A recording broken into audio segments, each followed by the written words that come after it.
அலங்காநல்லூரிலிருந்து நமது சிறப்பு செய்தியாளர் செந்தில் இணைப்பில் இருக்கிறார்.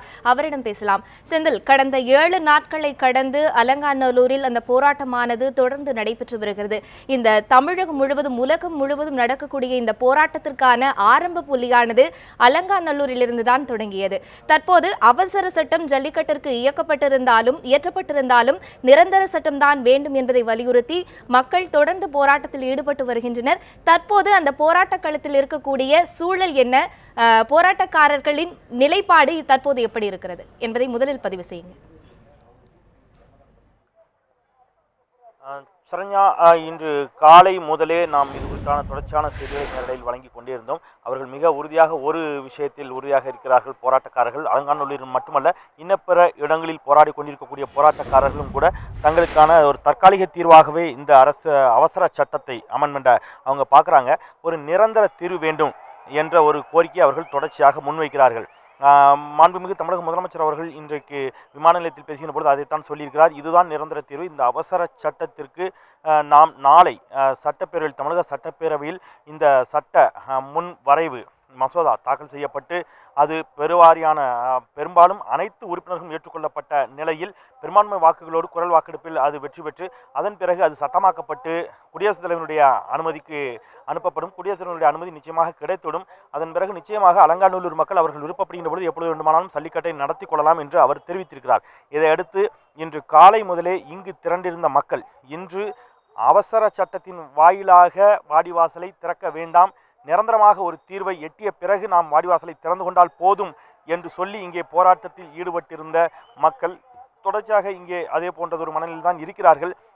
இன்று பிற்பகலுக்கு பிறகு இங்கிருந்த காவல்துறையினர் அனைவரும் அவர்கள் இங்கிருந்து நகர்ந்து சென்றிருக்கிறார்கள். இங்கே பாதுகாப்பு தடுப்பு வேலிகள் காவல்துறையினரால் வைக்கப்பட்டிருந்த பாதுகாப்பு தடுப்பு வேலிகளை காவல்துறையினர் அகற்றி விட்டு அவர்களும் இங்கிருந்து விடைபெற்றிருக்கிறார்கள்.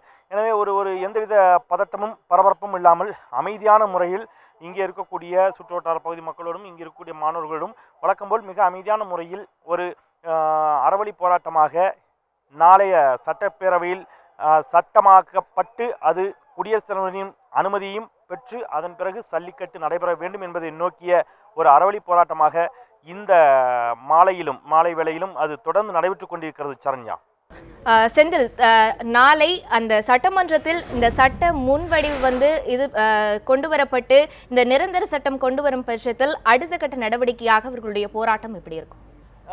இதை பொறுத்தவரை நிரந்தர சட்டம் வருகின்ற பட்சத்தில் நிச்சயமாக இங்கே சல்லிக்கட்டை எப்பொழுது வேண்டுமானால் அவர்கள் விரும்புகின்ற பொழுது நடத்தி கொள்ளலாம் என்று மாண்புமிகு தமிழக முதலமைச்சர் அவர்களும் அறிவித்திருக்கிறார்கள். இன்று காலை இது தொடர்பாக நம்மிடம் பேசிய அலங்காநல்லூர் மண்ணின் சகோதரி ஒருவர் தெரிவித்திருக்கக்கூடிய கருத்துக்கள் என்பது அவருடைய சமயம் சார்ந்த சடங்குகளோடு கூடிய ஒரு விழாவாகத்தான் இந்த சல்லிக்கட்டு, அந்த சல்லிக்கட்டு காளைகள் அவிழ்க்கப்படுவதற்கு முன்பாக, இந்த போட்டிகள் விளையாட்டுகள் நடத்தப்படுவதற்கு முன்பாக சில சமயம் சார்ந்த சடங்குகளும் இங்கே நடைபெறுவது வாடிக்கை. அவருடைய கிராம தேவதைகள், அவருடைய தெய்வங்களுக்கான வழிபாட்டு முறைகள் எல்லாம் இங்கே இருக்கின்றன. அதோடு இணைத்துத்தான் தங்களால் இந்த சல்லிக்கட்டை நடத்த முடியும். சட்டம் இது அவசர சட்டமாக மட்டுமில்லாமல் நிரந்தரமாகவே இந்த சட்டம் அமல்படுத்தப்பட்டாலும் கூட உடனடியாக அடுத்த நாளே சல்லிக்கட்டு நடத்துவதை குறித்து இவர்கள் எந்த அளவிற்கு அது சாத்தியம், இவருடைய சமயம் சார்ந்த நம்பிக்கைகளோடு கூடிய ஒரு பார்வையோடு அதை அணுகுகின்ற பொழுது அது தொடர்பாக இந்த கிராம கமிட்டியாரும் அலங்காநல்லூரில் இருக்கக்கூடிய ஊர் பொதுமக்களும் சல்லிக்கட்டு ஆர்வலர்களும் மாடுபிடி வீரர்களும் மாடுகளை வளர்ப்பவர்களும் தான் அதை பேசி முடிவு செய்ய வேண்டும். என்றால் பல்லாயிரம் ஆண்டுகளாக அவர்களுடைய பரம்பரையாக நடந்து வந்து கொண்டிருக்கக்கூடிய ஒரு விளையாட்டு, அது சார்ந்த விஷயத்தில் அவர்கள் மட்டுமே முடிவெடுக்கக்கூடிய உரிமை உள்ளவர்கள். அந்த சட்டம் அமல்படுத்தப்பட்ட பிறகு, அது நடைமுறைக்கு வந்த பிறகு, குடியரசுத் தலைவருடைய ஒப்புதல் கிடைக்கப்பெற்ற பிறகு அடுத்த கட்டம் என்ன என்பதை குறித்து இந்த அலங்காநல்லூரினுடைய ஊரை சேர்ந்த விழா கமிட்டியார், சல்லிக்கட்டை நடத்தக்கூடியவர்கள் கலந்து பேசி முடிவெடுக்க இருக்கிறார்கள். சரண்யா, செந்தில், கடந்த 7 நாட்களை கடந்து இந்த போராட்டமானது அலங்காநல்லூரில் தொடர்ந்து நடைபெற்றுக் கொண்டிருக்கிறது. தற்போது இன்று விடுமுறை நாளான இன்று அந்த போராட்ட களத்தினுடைய அந்த போராட்டக்காரர்களின் பொதுமக்களின் கூட்டம் அதிகரித்திருக்கிறதா?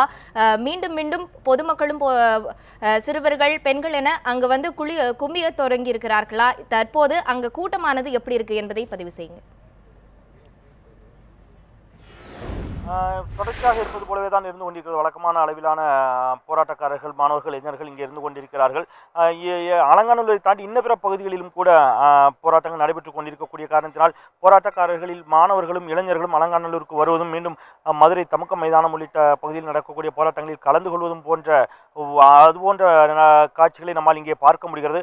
அந்த அடிப்படையில் தொடர்ச்சியாக இன்று காலை முதலே நூற்றுக்கணக்கான மக்கள் குவிய தொடங்கினார்கள். அதன் பிறகு அது ஆயிரக்கணக்கான மக்களாக மாறத் தொடங்கியது.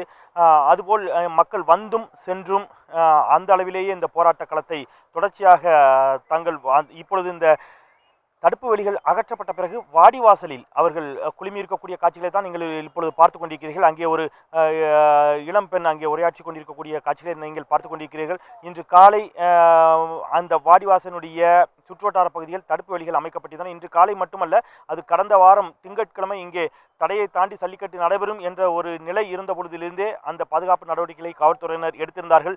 அங்கே மேலே இருக்கக்கூடிய மண்டபங்களில் மேடைகளில் நாம் பார்க்கலாம். அது வெளிநாட்டு சுற்றுலா பயணிகள் அமர்ந்து ஜல்லிக்கட்டை பார்ப்பதற்காக பிரத்யேகமாக அமைக்கப்பட்ட மேடைகள். அந்த மேடைகளிலும் கூட இன்று பிற்பகல் வரை யாரும் அனுமதிக்கப்படவில்லை. காவல்துறையினர் தடுப்பு வேலிகளை அகற்றிய பிறகு அந்த மேடைகளிலும் கூட இளைஞர்களும் மாணவர்களும் அங்கே இருக்கக்கூடிய அந்த காட்சிகளை நம்மால் பார்க்க முடிகிறது. கடந்த ஞாயிற்றுக்கிழமை இரவு ஒரு சிறப்பு கேள்வி நேரத்தை நியூஸ் 7 தமிழ் தொலைக்காட்சி ஜல்லிக்கட்டிற்காக இங்கே தொகுத்து வழங்கியது. அதனுடைய நீட்சியாக அதிலிருந்து திங்கட்கிழமை காலை இங்கே ஜல்லிக்கட்டு நடைபெறும் என்று அறிவிக்கப்பட்டிருந்த நிலையில் ஏராளமான பல்லாயிரக்கணக்கான இளைஞர்கள் இங்கே கூடினார்கள். அதன் பிறகு அந்த போராட்டம் இரவும் நீடித்தது. அதிலிருந்து இந்த திங்கட்கிழமை வரை தொடர்ச்சியாக இங்கே மாணவர்களும் இளைஞர்களும் வருவதும் செல்வதுமாக தொடர்ந்து தங்களுடைய ஆதரவை இந்த போராட்டத்திற்கு தெரிவித்துக் கொண்டிருக்கக்கூடிய காட்சிகளை தான் நம்மால் பார்க்க முடிகிறது. சரண்யா.